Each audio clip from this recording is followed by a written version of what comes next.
Hey, what's going on, everybody? As always, I hope everybody's doing well. I hope everybody's enjoying their day.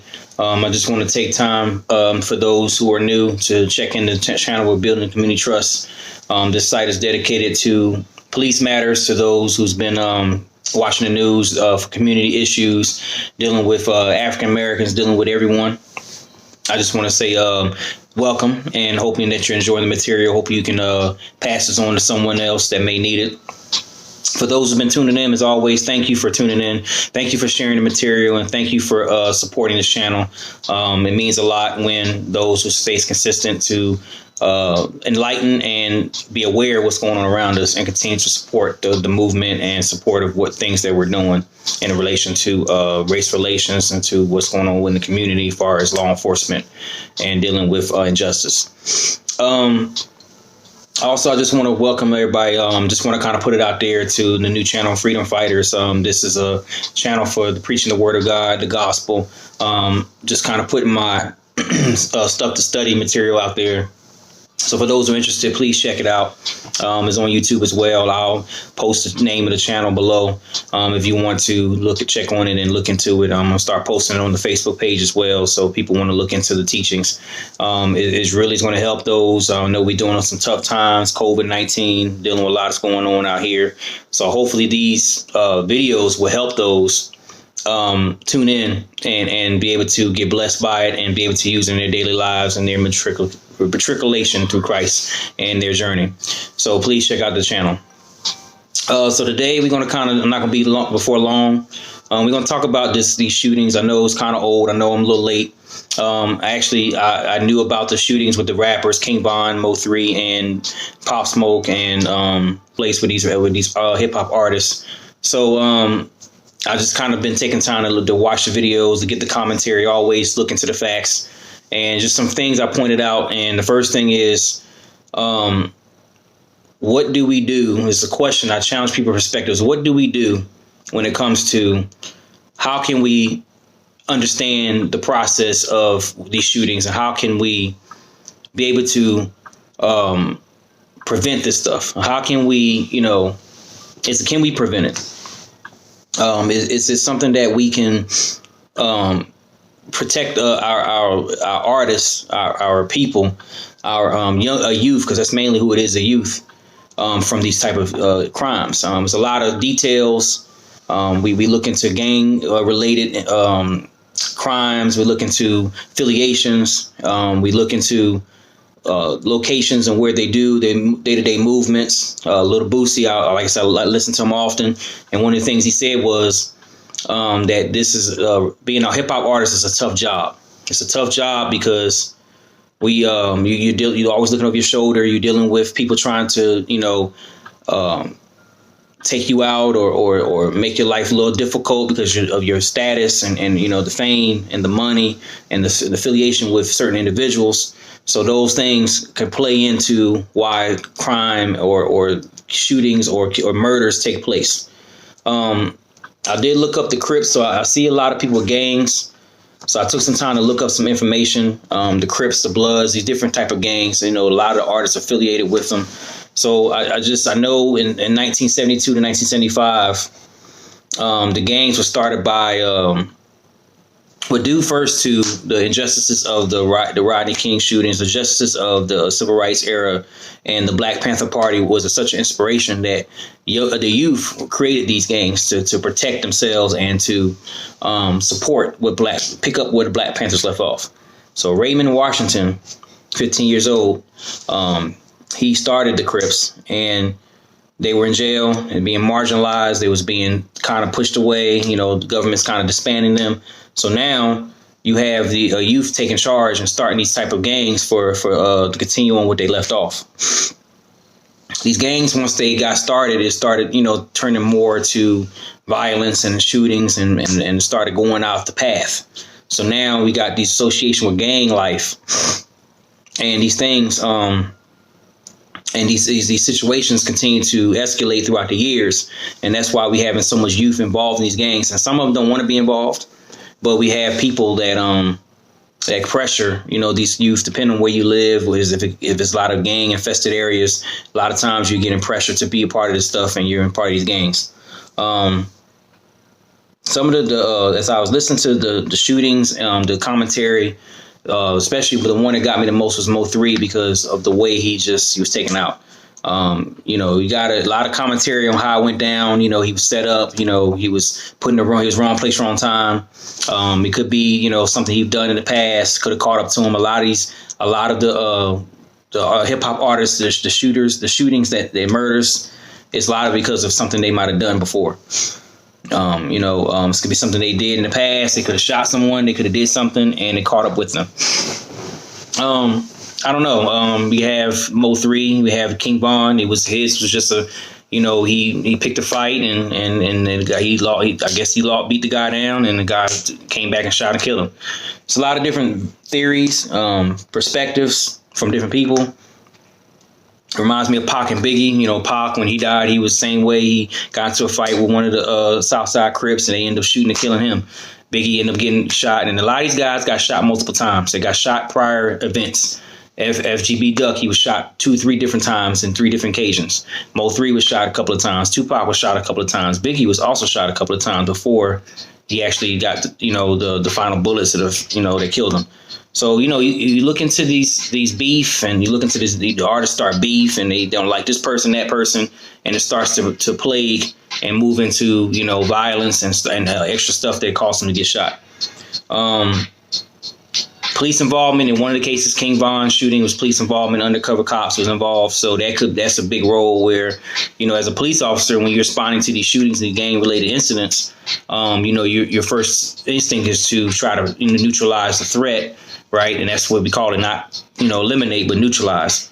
And when you do that, now you're looking at now a person's getting shot. They may not be intent to kill, but when you neutralize, you're shooting center mass, you're taking the person down. So all these different scenarios is playing out, and I just wondering, like somebody mentioned in one of their videos, like, where is Black Lives Matter? Where was Black Lives Matter during this? Where were they at? Why were they not speaking out against gang violence in a sense where it involves mostly youth, right? African American youth, not so much just African American, Hispanic youth and other cultures that are involved in gang life. Why is BLM not speaking out on these different issues? It has to be because of police. It has to be on white people and black people. Why can't it be where is we killing each other? So that was something interesting to say on that. And like I said, what is the solution? Nipsey Hussle. Last year I did a video on that. And if you remember the video I did talking about how he was shot and, because of something he told someone else and they didn't like what he said and they came back and shot him. There's a lot of these rappers are just losing their lives innocently, just out of nowhere. Despite if they did something in the past that caught up to them, or if they might have said something they shouldn't have said, or whatever case, they might be in the wrong place, wrong time, robbery gone bad. Pop Smoke, that's what happened with him. And some people saying he was something gang affiliated targeted hit. Some people saying it was a robbery gone bad, either or. We got to be careful. A lot of these artists are young, so they're not thinking about how to protect themselves. Lil Boosie talks about how, he's learned how to protect himself over the years and know how to move. If you're going to be in that lifestyle and you're dealing with gang, dealing with gang affiliations, or you're dealing with, you got to watch your back or look over your shoulder per se. You got to know how to move out here. So that was just pretty interesting facts. I mean, like I said, to me, it's more than just, it's sad, but it's like, how can we start moving into a solution where we can prevent these? But like I said, a lot of times you can't prevent them because of dealing with, the type of lifestyle you're living. If you're living a gang life, you're going to be involved with, the consequences of gang life. Some of the things I had a coworker, he's kind of doing a lot of race relation, diversity, inclusion. So he kind of gave me some facts to look at, looking up some statistics that more, demographics. So we think about demographics in the sense of a chart, and demographics of age of gang members. We have a lot of 18-year-olds. We have different juveniles, 18 and over, from the year from 1996 to 2011, and then 2011 to current, you have a lot of 18 to 26 years olds, mainly at the peak of gang violence or dealing with gangs or being a participant in gangs. You have people youngest than in 18. You have people from 14, 12, 11. You have people 8. You have people at 9. You have people at, you have people as 18 and below are in gangs too. Whether they're male, female, you have whites, blacks, Hispanics, Asians, you have different cultures and different groups. So you have all these various of age groups inside the gangs, and they're glorifying what's on the media. They're glorifying the people that surround them. They're thinking it's okay to go out here and have a gun and kill somebody. You know what I'm saying? There's no physical fighting. You fight now. People don't fight fair. They get the gun and shoot you. So you just got to look at everything. I had this little excerpt from the young individual, and he said that what the percentage of African American men are actually participating in gangs? How many African men have been so indoctrinated that they see nothing but red and are hostile to the notion of finding a more legal route to economic prosperity? If a community is derelict or a community suffering from gang violence or suffering from socioeconomic status, are they be able to, if offered help, would they take it? It's also talking about mental health. We talked about mental health when we had our conversations and how traumatization over the institutionalization of criminal justice system, and also dealing with slavery and dealing with Jim Crow and dealing with these different things. How do they all tie into it? Does this have a psychotraumatic effect on African American men? Does it affect them in their decision making? Does it affect them in the way that their generational curses are passed down? Their grandparents and their dads and their moms and their siblings are also involved in gang life. So it's a notion that, I got to get involved too because my dad or my brothers are in it. You know what I'm saying? And they're living from a poor environment. You know what I'm saying? I got to make money quick. I'm gonna sell drugs. I'm gonna rob. You know what I'm saying? In most cases, I'm gonna cause trouble. He goes on to say that we this is a forced lineage therapy. That's something interesting. So these are just things I'm reading off, far as what are some of the issues we're having in our communities, mental health related, social economic related, having strong community outlets like, sports or Boys and Girls Club, or just having mentorship or having something for the schools. A lot of these different outlets are not available too, and that could be a reason why people get in trouble. It could be just a lack of parental guidance in the home. Most people have single moms, so the single moms they're trying to raise these multiple kids or raising a son or whatever. They may not able to have what is needed for a father figure to be there. So a lot of times what young men do. Young boys, they go find a father figure in the street, and those are the ones that guide them and put them in this type of lifestyle. So as I was talking to this individual, it's more than just BLM. It's more than just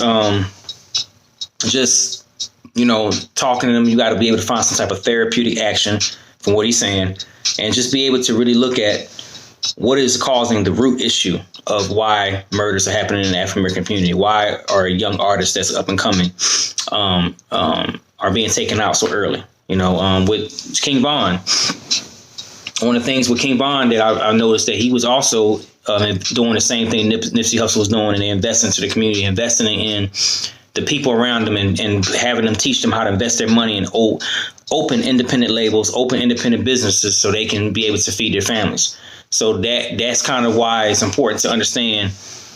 We need to be careful. You need to, kind of look out for our youth. We need to educate we need to be educated on how we're affecting ourselves when we participate in violence, gang violence, and when we just pick a fight. If you don't have to pick a fight, ask yourself, is it worth it? Is it worth picking a fight, getting into trouble, putting a gun out, and getting shot? Is it worth it over anything that's superficial? So I read the stories, I looked at the tapes, did the testimonials, and I just shook my head because, again, what I'm saying, we keep having these issues in the community, and we're not really progressing in this manner. We're not progressing when we're killing each other. We're not contributing to the betterment of our communities when we get out here and get killed, and then the bad thing about we're leaving kids behind, and the kids, they're going to also grow up in that lifestyle if they don't have intervention from their families, or if they have hate in their heart because whoever killed their dad, now they want to go seek revenge. I was there because of that. I wanted to see revenge at one point. So it's just, again, we have to look at the deeper root of why things are going where they're going as far as African Americans. So I kind of want to just touch on that. I'm not gonna be before you long. And if you got questions, comments, concerns, leave in the comments below. Kind of, let's do some feedback on this type of video. I don't want to just talk about it, but if people have feedback or questions or anything they want to say about this topic, as far as lineage therapy, as far as social and economic status, how gang violence is contributing to the destruction of our youth. How can our communities be better? Leave in a comment below. I'm going to update my page soon. I'm going to get with this individual. We're going to do a deeper podcast. We're going to talk about a lot of other issues. Encourage you to step out on that and listen. And also don't forget to check out the Freedom Fighters channel. It's really going to bless you. It's really going to get you to get close to Christ. This is something we need so much more, because we can talk about race relations. We can talk about diversity and inclusion, but when it comes to Christ, Christ is the centerpiece, the cornerstone of healing and love and being able to break all this up. A lot of people don't want to hear it, but that's facts. So I'll encourage those to get on there and listen to the tapes. I got 2 teachings on there. I'm about to put another 3rd one on there. I want to move a lot of stuff from SoundCloud over to there and redo some teachings on there. So hopefully these teachings will help bring people closer to Christ, help understand how my walk in Christ is important and how it's relational to today, as violence and perversion is floating through our world today. So very important that people really get on there and just listen to it. So get blessed. So that's all I have. Please be blessed. Please leave a comment. Please support, share the videos. Going to get some more content on here soon and keep this thing pushing. So be blessed and have a good day.